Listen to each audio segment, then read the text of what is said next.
Alright, welcome. So today we have Artemis. She has been highly requested, so let's get right into it, talking about her abilities and how they matter into building Artemis. So for those of you who do not know, her passive is pretty cool. On successful hits, you get a critical strike chance buff, and this stacks up to 3 times, 5% each time, for a total of 15%, which is huge. This kind of directs you into, hey, I should probably build a crit build so I can actually make use of the passive.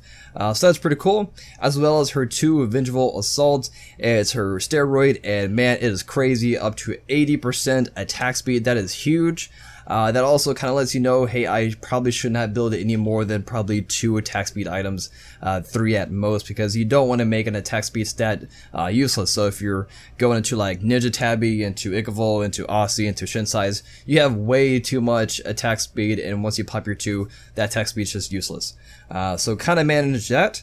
And besides that, level priority as far as like clearing and just in general, my guess will probably just max out your 3, because that is your tool for clearing mini waves. So you can just use this for the back archers and then do your auto attacks for the front ones, whatever you know, however you clear your minions. This will definitely help a lot. After leveling that up, your next priority will probably be your 2. I can't imagine leveling up your 1 over your 2. Because, I mean, how often are you actually going to use your 1 to actually do damage and things like that? So, and then of course your ultimate at all times, or you can skip some levels and probably just finish up your 3 if you can. Something like that, but mostly just max out your 3. Now let's get into actually building Artemis. So starting with Conquest, and there's a couple different ways you can go about this. For one, is probably the most common, is the Transcendence build. A couple reasons why, if you don't know. Transcendence provides a lot of physical power, and physical power works hand in hand for, this is just the case for Artemis, a huge amount of physical power works hand in hand with crits. So the more physical power you have, the stronger and the bigger the numbers are for your crits, which is, it's great. And also the mana helps out with her clear, since most people say that Artemis uses quite a bit of mana to clear waves. So that helps that out. And yeah, so that's one way, probably the most common. Or if you just want to say screw the meta and you want to have fun and just, you know, kind of yellow it. I don't know why I just typed crit there, there we go. So you can go into the Golden Bow instead of Transcendence. This allows for faster early clears. Since more than likely you're probably not going to land your 3 on all 6 minions. Maybe if you feel like your guardian can round them up, but yeah. So this allows you to do more spread damage and a lot faster clears in the early stages of the game compared to somebody that has Transcendence.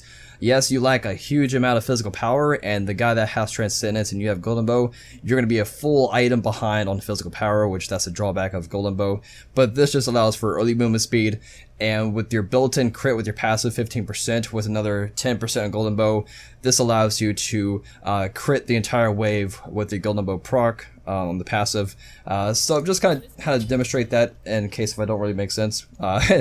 Just wait for the mini wave to pop up here. And just allows you to just quickly just clear all the minions.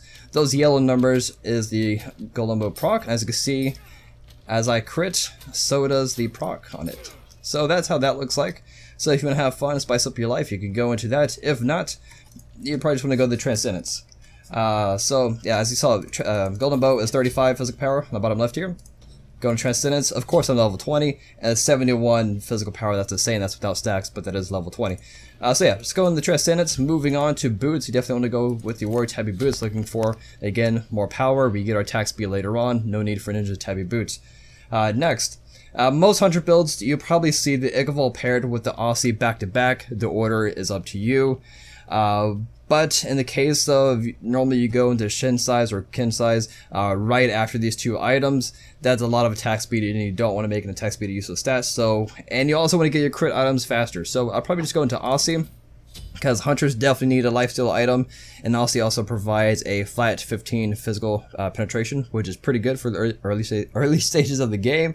And as well as the passive, just allows you to box a lot safer, and once that procs, you have so much lifesteal. And again, it's just super cheap, a whole bunch of stats. After that, Shinsai's a fairly reasonable price for the amount of power you get from this item. 40 physical power, the attack speed is just perfect, and that passive allows for a lot extra just damage, ideally a health penetration. So after Shinsai's, then you definitely want to go into crit, since you have all your physical power items. Let's actually kind of move away from here so we don't keep hearing the minions. So around this part, there's a different couple build ways you can go. You can go into the Deathbringer, pair it up with your 15 passive crit chance with the 20% here. That allows you to have a higher chance in crit and get more use out of the passive, and your crit damage is going to be huge. And also the physical power is nice, 50, that's also huge. So you can go into Deathbringer, and then you can top it off with more penetration if you want, with like Titan's Bane, something like that. And this is one build route you can go. If not, you can go into the double crit. You could probably go into Rage and then Deathbringer. That order is up to you. With this, your crit strike chance is going to be huge. It should be around 65, right? No, it's probably, yeah, it'd be 55 because we have 40 flat and then 15% added on with our passive. So that's a lot of crit strike chance, and your crit's gonna be pretty huge. So you can go to something like that. Or if you don't want Deathbringer and you want crits more often but crits doing less damage, you go into just Rage only and then another penetration item like Titans.